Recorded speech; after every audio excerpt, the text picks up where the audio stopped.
ನಮಸ್ತೆ ಎಜೆ ನ್ಯೂಸ್ಗೆ ಸ್ವಾಗತ. ಬೆಂಗಳೂರು ಗ್ರಾಮಾಂತರ ಜಿಲ್ಲೆಯ ನೆಲಮಂಗಲದಲ್ಲಿ ನಡೆದ ಘಟನೆ ಅಡುಗೆ ಸಿಲಿಂಡರ್ ಸ್ಫೋಟ.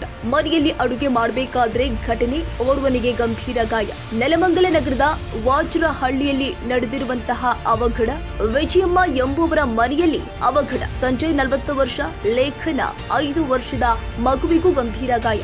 ಗಾಯಾಳು ಸರ್ಕಾರಿ ಆಸ್ಪತ್ರೆಗೆ ರವಾನೆ, ಚಿಕಿತ್ಸೆ. ಸಿಲಿಂಡರ್ ಸ್ಫೋಟದ ಶಬ್ದಕ್ಕೆ ಮನೆಯಿಂದ ಹೊರಗೆ ಬಂದಿದ್ದಾರೆ ಜನ.